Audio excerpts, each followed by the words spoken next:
air ionizers are all the rage right now. Companies are hyping them up as gadgets that not only clean your air, but also boost your mood and concentration. But what do the science folks say? Well, some of them are skeptical about how safe these things really are. Study number 1.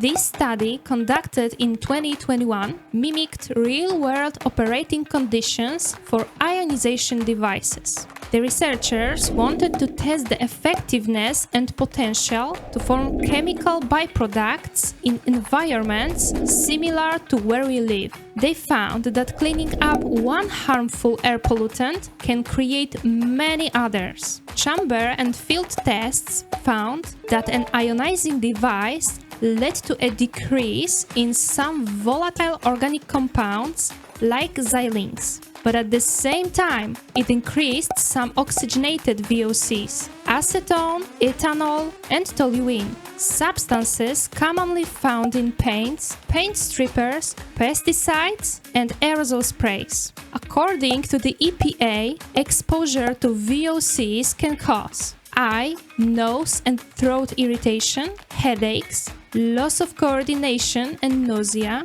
cancer, damage to liver, kidney, and central nervous system. Serious charge. Study number 2. Another study in 2006 concluded that indoor air purifiers are advertised as safe household products. But certain air purifiers produce ozone during operation, either intentionally or as a byproduct of air ionization. This is a serious concern because ozone is an air pollutant regulated by health-related federal and state standards. In many cases, ozone concentrations were well in excess of safety levels. According to the EPA, you are at risk of experience decreases in lung function, aggravation of asthma, throat irritation and cough, chest pain, and shortness of breath. Study number 3 and number 4. In 2020, a study concluded that exposure to negative ions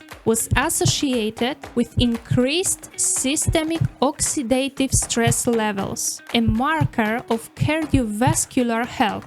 Negative ions reduced indoor particulate matter concentrations, but there were no beneficial changes to respiratory health. Interesting results were observed in another study in 2019. It turned out that reduced particulate matter concentrations led to some improvements in respiratory health among 11 to 14-year-old children. But the ionizers had an adverse effect on heart rate variability, another measure of cardiovascular health. That means that benefits to the lungs came at cost to the heart. So now $1 million question.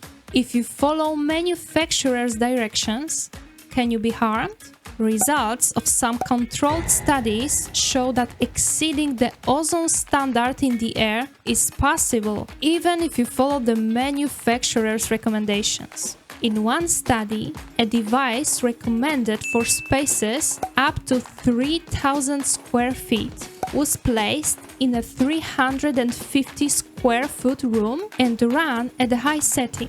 And try to guess what happened. The ozone in the room quickly reached concentrations that were very high, 0.50 to 0.80 ppm, which is 5 to 10 times higher than public health limits. Ouch. So what now?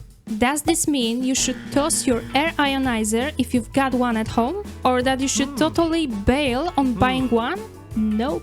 There are many brands and models of ozone generators, and they vary in the amount of ozone they can produce. We still need more scientific research to clearly say if these ionizers are bad news. But it's definitely cool to be clued in about the possible perks and risks of these devices. After all, it's about keeping you and your family healthy. What's your take on this? Got any experiences with air ionizers? Share in the comments. If you like this video, smash the like button and hit subscribe to stay connected. Thanks for watching and see you next time.